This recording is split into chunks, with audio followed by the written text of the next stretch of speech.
Hi guys, welcome back to my channel. So, yeah, it's been like 40 some days, since I last worked, for federal government. We've obviously been kind of, in the standby mode. Hopefully by the end of this week, we have some resolution and I'm back next week. It'd be great. In the meantime, I've been subbing periodically here and there, covering some classes at a local school that I worked at over the summer, which has been awesome, because paycheck is a paycheck, because right now I am basically leave without pay. So so it is, it's money coming in. It's obviously not my normal paycheck, and yes, I could have applied for unemployment, which I did, but you have to go on and actively show that you're also searching for jobs in the meantime, and applying and things like that. And so to me, I kind of was like, well, I have a job, I'm just in this hold pattern, and I didn't feel as though applying for something and then getting a call would have been the best course of action, because I basically would have been wasting people's time, and that's not right. I have applied to a couple things outside. Just, if this happens again, I think it's gonna really suck. So, but aside from that, aside from subbing, aside from just kind of being me, I've been working on a lot of PTA stuff with my daughter's school. So I'm a treasurer of one of the local units. So we've been currently doing a roundup for our kind of first big fundraiser. And then in the interim, I've also been appointed to the local, the larger unit for our district, to help drive membership and work on compliance things, and kind of be a mentor, so to speak, and guide people through the process. And then also, I just heard that I am also being appointed to the larger hub that kind of oversees our local district, PTA, and then kind of all the state that I'm in. I've been appointed to their it's a leadership governance committee. I'm not the president, I'm not a VP, I'm on a committee to help with training, and there's a conference and things like that. So I'm excited. It's kind of always been instilled in me, even growing up. I watched my mother for years and years and years. She was a teacher,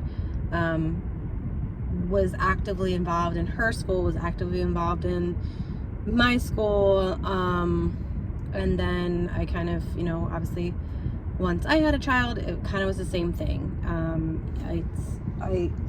I more so look at it as giving back, and paying it forward, and having an active role in my daughter's education, just like my mother did and my father did, for me, and being the voice of kids that maybe don't have a voice, and, you know, making change where it can be made. So that's a little bit about, a little bit of background. So, but I did want to come on here today, and I did want to talk about something. I know, so I belong to a Facebook group that is kind of like PTO, PTA, like network leaders. And there's always a question of, you know, whether you're a small school, whether you're a large school, and how do you bring in funds, but you don't have a lot of time to bring in those funds, or you don't have a lot of time to kind of work through an event, like kind of bring it from start to finish. So I wanted to talk about something that I took on for this year at my daughter's school, and it's always a successful event for us, and we're actually going to hold it again later in the spring. And you're probably like, how do you hold 2 events at the same time? So what we do is, and I've seen this on a couple of other groups and things, but I want to kind of lay out some things that for people that are on PTOs or PTAs to watch out for. So we have a fundraiser every year. It's a family photo session where we've had the same photographer for several every years, that we set up time slots. They're 10-minute time slots. We charge a very small fee. The PTA does. We collect that fee. That's the fundraising part of it. And the photographer donates their time. But, you know, and you're like, well, wait, that's absurd, because, you know, that person needs to make money. Well, here's the thing. They are. Because what happens is, with the session, it's a 10-minute session, each family receives a digital download. You get 1 free digital download from the photographer. Any additional, he has a package. He has a discounted package that he provides to families through him. So he's actually making more than what we are making, if, you know, obviously if people buy through him, but he's making a lot more than what we're collecting from the families. And it works out really well in the end, and he does a great business, and we bring in funds. And so we've been doing this for the past 4 years, and every year, with the exception of the first year was a little low in what we brought in, but for the past 3 years, we've brought in like a little over $1,000 for it. And again, those are very quick funds to bring in at the beginning of the year.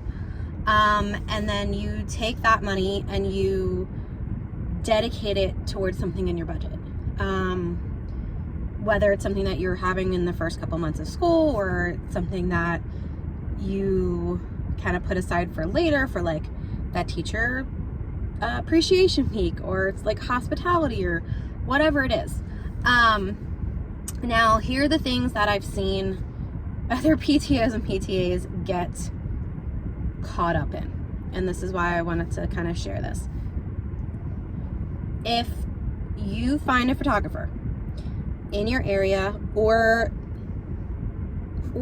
put a kind of email blast or social media blast on your Facebook pages for your PTAs out to families. You might even have a mom or a dad or something that is a photographer that maybe owns their own studio, or does family photo sessions on the side or something. So put that out there first.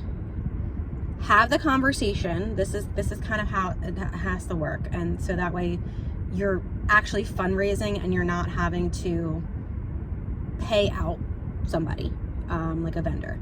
Is talk with that photographer, whether it's somebody that is local within your school community, or just local in general to your community, and say, hey, can we work out an agreement?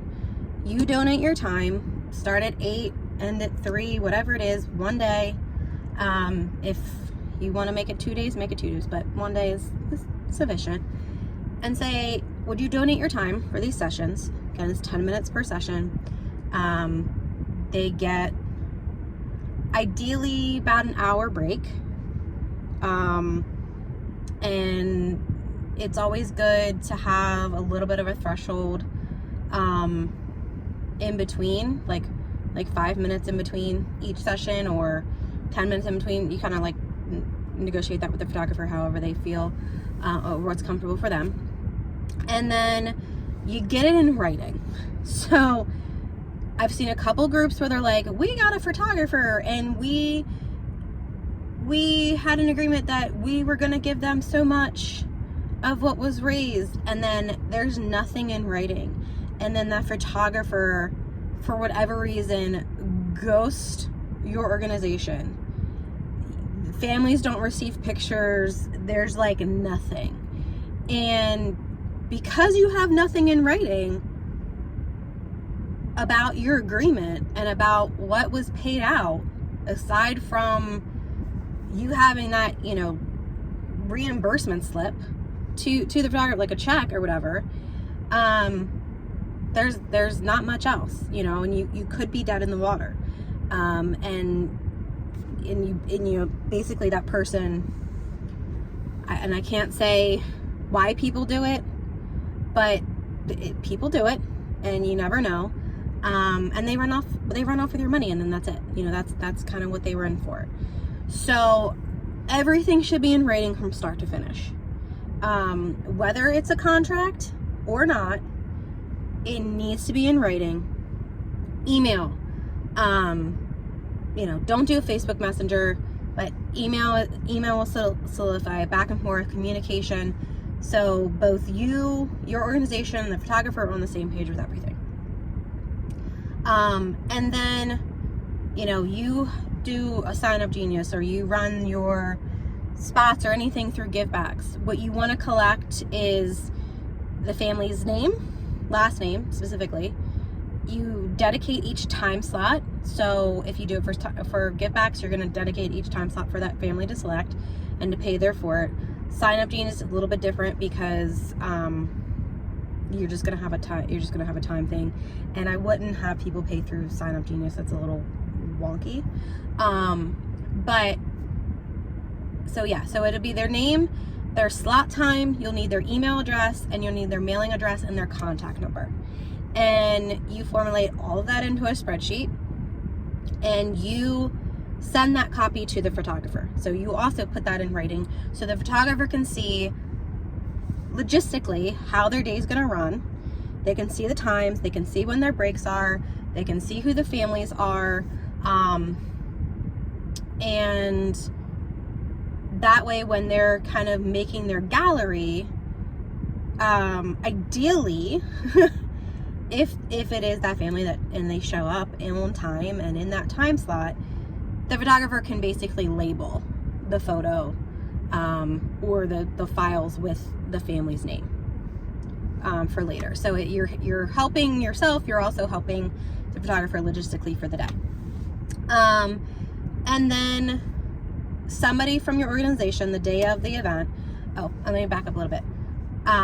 You put out a flyer, put a flyer out a month in advance. I mean, that's really all you need. Don't put it out 2 weeks before the event. Put it out a month before.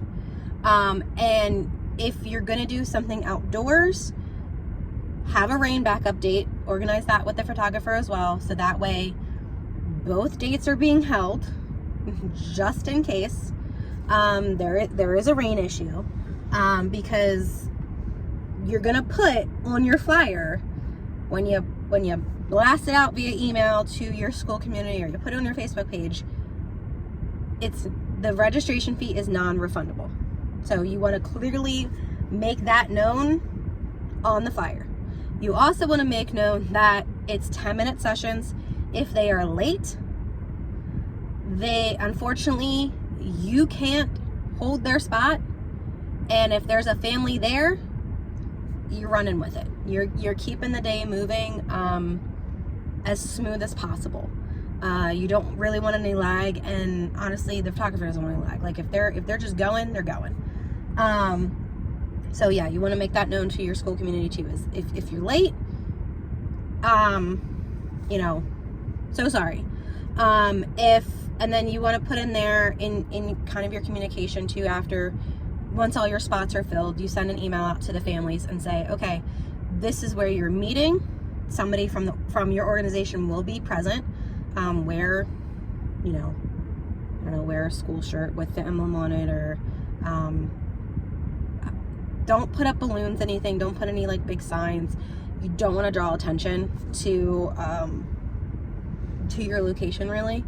And you'll meet the family, you'll guide them to the photographer. If you're doing an outdoor setting, you want them there at least 5, if not 10 minutes before their session, because then they can look around, and they can see, you know, if there's like fall foliage that they might want to take a picture in front of, if there's old architectural buildings, benches, things like that they may want for their photo. It's to give them the ability to have a complete view of essentially what the backdrops are if it's outdoors.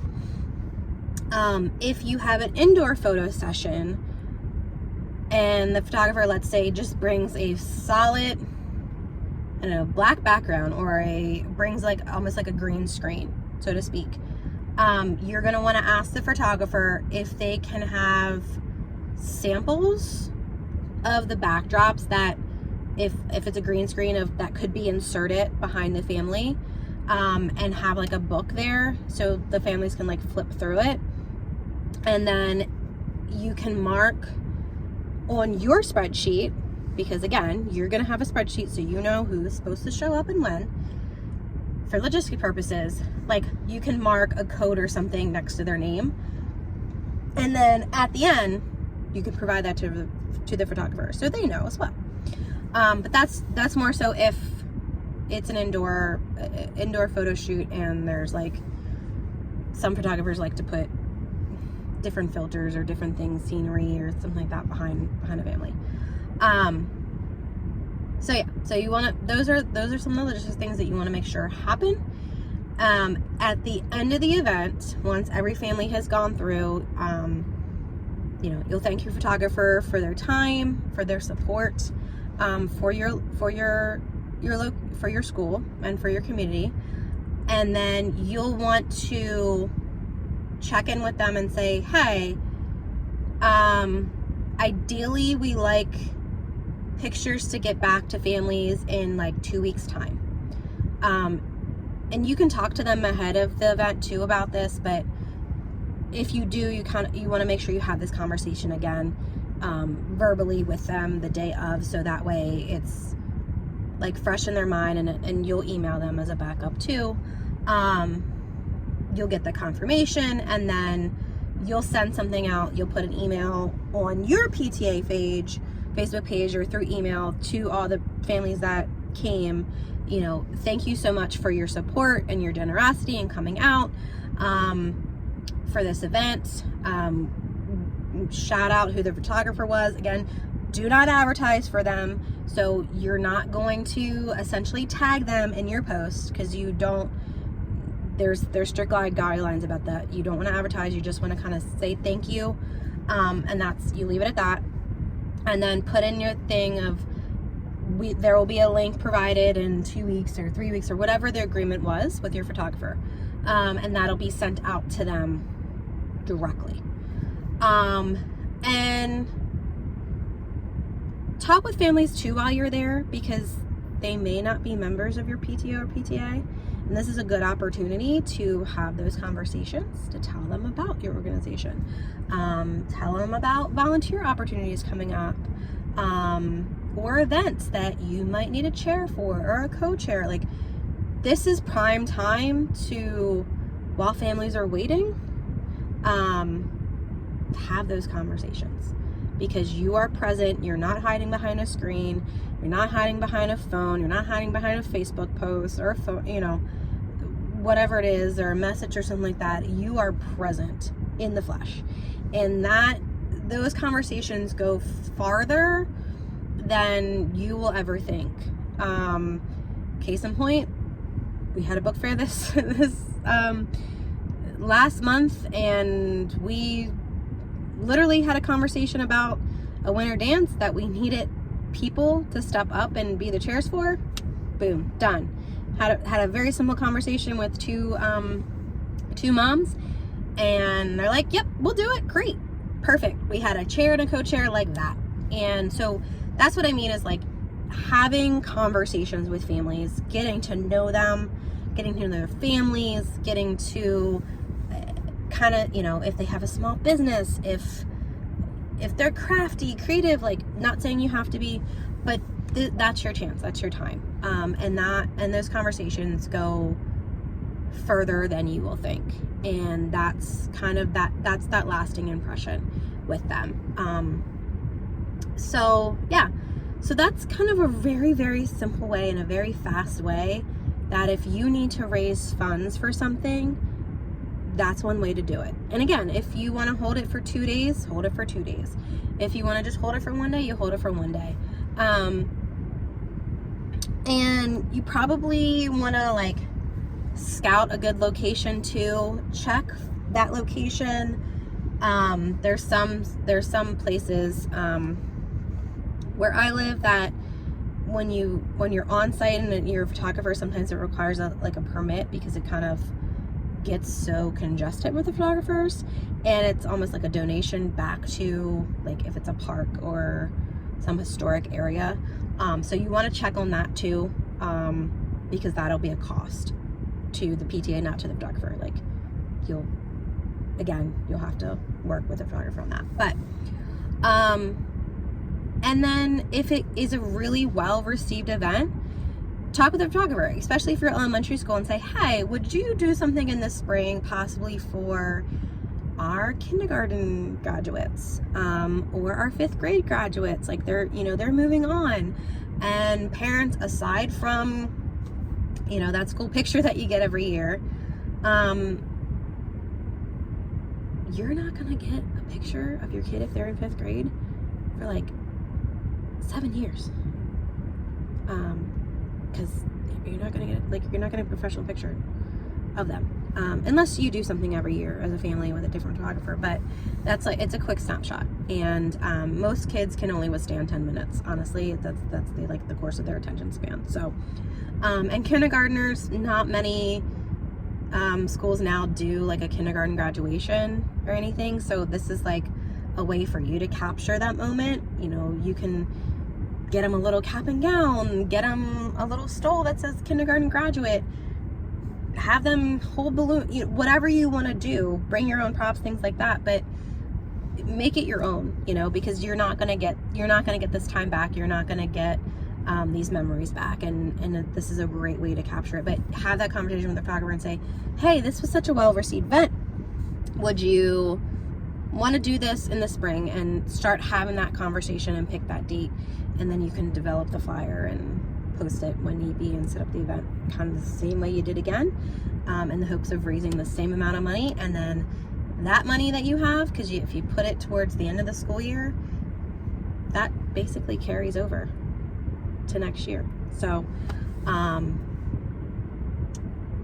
but yeah, that's one way, again, to raise very fast, very quick funds. Not too much work is involved. There's a lot of communication involved, a lot of some logistical stuff involved, but you're not having to worry about finding multiple volunteers, getting a committee chair, getting a co-chair, getting just snacks, decor. Like, you don't have to worry about it. It's not expense for you as a PTA or a PTO. You are collecting the funds. So if you have any further questions about it, you can leave that comment below. I am going to in my next video, I'm going to share about how to do a vendor market event around this time for crafters and things like that, or small businesses, what that looks like, how to start that up, when to start it up, and starting that event from start to finish. So I hope you enjoyed. Like and subscribe. I'll be kind of sharing more of these, more just kind of daily in the life things when I can, touch and base with everybody. So I will talk to you guys soon. Have a great day.